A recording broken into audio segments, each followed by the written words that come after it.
드디어 많은 국민들이 큰 기대를 하며 기다리고 기다렸던 윤석열 대통령의 대국민 담화가 이루어졌습니다. 여러분은 어떻게 보셨나요? 저는 이번 영상을 준비하면서 놀랍고 충격적인 새로운 사실을 알게 되었습니다. 역사는 반복되는 것이라는 걸 다시금 느끼게 되었습니다. 해당 내용에 대해서는 영상 본론에서 자세히 설명해 드리겠습니다.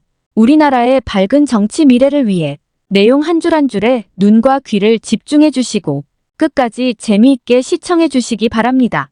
그럼 지금부터 시작하겠습니다.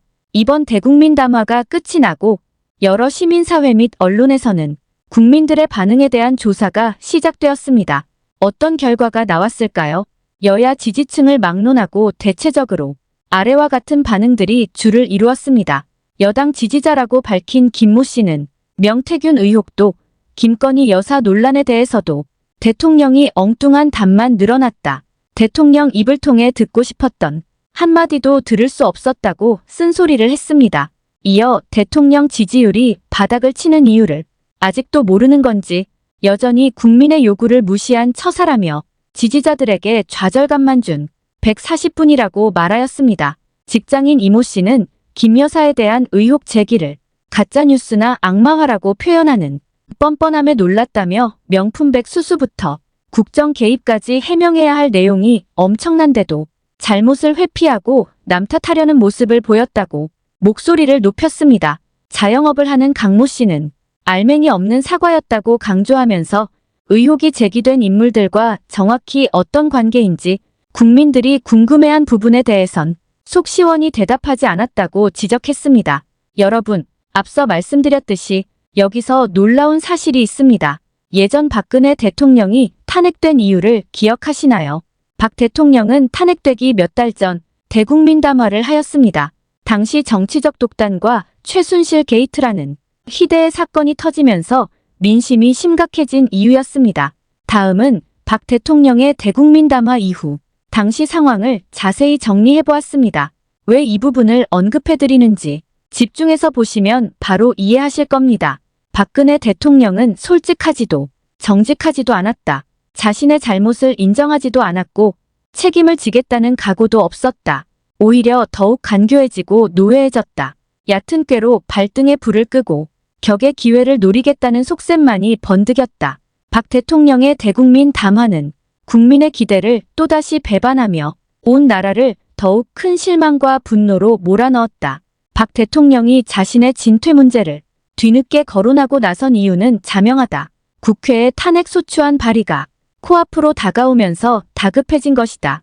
박 대통령은 애초 국회의 탄핵소추안 발의 통과가 쉽지 않으리라는 판단에 따라 탄핵을 해볼 테면 해보라는 태도로 일관했다. 그러나 탄핵안 통과가 기정사실로 굳어지자 정치권의 전열을 흐트러뜨리기 위해 팔을 걷어붙이고 나섰다. 박 대통령의 대국민 담화는 결국 탄핵 저지를 위한 간교한 꼼수다. 당장 비박계 안에서 즉각 탄핵론이 멈칫하는 분위기가 감지되는 것이 이를 방증한다. 특히 박 대통령이 자신의 진퇴 문제를 국회의 합의와 연계시킨 것은 참으로 교활하다. 의가 이뤄지려면 야당들뿐 아니라 새누리당까지도 동의해야 하는데 이는 현실적으로 거의 불가능하다. 박 대통령은 불가능한 일을 국회의 주문에 교묘히 빠져나가려 하는 셈이다. 박 대통령은 정치권에 먹이를 던짐으로써 정치권의 백하쟁명식 다툼을 유도하고 나선 것이다. 정치권끼리 갑론을 박하면서 쉽게 결정을 내리지 못하는 사이 시간을 벌면서 전열을 정비하겠다는 속셈이다. 이번 대국민 담화를 통해 다시금 확인된 사실은 박 대통령은 여전히 자신의 잘못을 전혀 인정하지 않고 있다는 점이다. 박 대통령은 이날도 최순실 게이트에 대해 저로서는 국가를 위한 공적인 사업이었다고 강변하면서 단 한순간도 저의 사익을 추구하지 않았다느니 주변을 관리하지 않은 잘못 따위에 기존 주장을 되풀이했다. 여기까지가 당시 박 대통령의 대국민 담화 이후 대다수의 국민이나 언론의 반응이었습니다. 지금부터는 윤석열 대통령의 대국민 담화에 대한 반응을 말씀드리겠습니다. 앞서 언급해드린 내용과 비교해 보시기 바랍니다. 깜짝 놀랄 사실을 아시게 될 것입니다. 윤석열 대통령의 7일 대국민 담화 및 기자회견은 국민에게 사과의 말씀을 전했지만 그 내용은 다소 모호했습니다. 과연 무엇을 사과하는지 알 수 없는 상황이었습니다. 국민들이 가장 관심을 가졌던 윤 대통령 부부와 명태균 씨 관련 의혹에 대해서도 명쾌한 설명은 없었습니다. 결국 140분 동안 자신의 억울함을 토로하고 자화자찬으로 시간을 보낸 대통령에게 더 이상 기대를 걸 수 없게 되었습니다.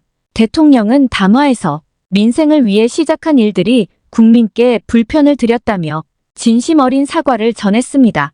하지만 의료 공백 장기화와 같은 국정 실패 사례, 그리고 김건희 여사와 명태균 씨의 문제에 대해서는 구체적으로 언급하지 않았습니다. 사과는 하겠다고 했지만 구체적으로 말하기 어렵다는 답변은 마치 본인도 무엇을 잘못했는지 모른다는 인상을 주었습니다. 사과를 하라고 하니 일단 사과는 해드릴게라는 식이었던 것입니다. 또한 김영선 전 의원과의 공천 논의에 대해 대통령은 도움 주려고 노력한 사람이라며 통화를 정당화했습니다. 하지만 몇 달 동안 연락을 끊었던 사람과의 통화가 단순한 덕담이었다고 주장하는 것은 다소 어색한 해명입니다. 더욱이 자신의 육성 녹음이 공개되었음에도 불구하고 공천 관련 얘기한 기억은 없다는 발언은 뻔뻔함의 극치였습니다. 심지어 대통령실의 거짓 해명 논란을 참모진의 잘못으로 떠넘기는 모습은 리더로서의 책임감이 결여된 것처럼 보였습니다. 김 여사와 명 씨의 교류에 대해서도 몇 차례 문자나 이런 걸 했다고 하며 일상적인 대화라고 했습니다. 그러나 명 씨는 김 여사와의 카카오톡 대화가 2,000장은 된다고 주장하고 있습니다. 대통령은 아내의 휴대폰을 보자고 할 수 없다며 확인조차 하지 않았다고 했습니다. 온 나라가 김 여사 의혹으로 떠들썩한 상황에서 휴대전화 내역도 확인하지 않고 있다는 것은 이해하기 어려운 일입니다.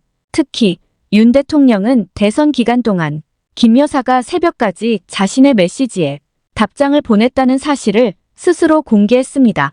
취임 이후에도 기존 휴대전화를 사용해왔다는 점을 숨기지 않았습니다. 고맙다는 말을 해야 해서라는 이유로 기존 번호를 사용해왔다는 것은 공적 지위를 망각한 행동으로 보입니다. 기본적인 공사 구분도 하지 못하는 모습이 기가 막히고 오히려 이를 자랑스럽게 이야기하는 것은 더욱 놀라운 일입니다. 대통령은 기자회견 내내 자신이 얼마나 열심히 일해왔는지를 강조했습니다. 당선인이 이렇게 늦게까지 일하는 것 처음 봤다는 발언도 있었습니다. 하지만 기자회견을 지켜본 많은 국민들은 이런 대통령 처음 봤다는 다른 의미로 받아들였을 것입니다. 여러분 어떻게 보셨나요? 두 대통령의 대국민 담화 이후 국민들의 반응입니다. 많은 공통점들이 있다는 것을 알 수 있습니다. 역사는 반복될 수 있습니다. 앞으로 대한민국의 정치가 어떻게 될 것인지에 대한 생각을 깊게 해볼 부분입니다. 시청해주셔서 대단히 감사합니다. 해당 영상 관련하여 자유롭게 댓글도 남겨주세요. 다음 영상 제작에 참고하겠습니다. 시청해주신 분들의 구독과 좋아요는 영상을 만드는데 큰 힘이 됩니다. 밝은 정치를 만드는데 앞장서겠습니다. 감사합니다.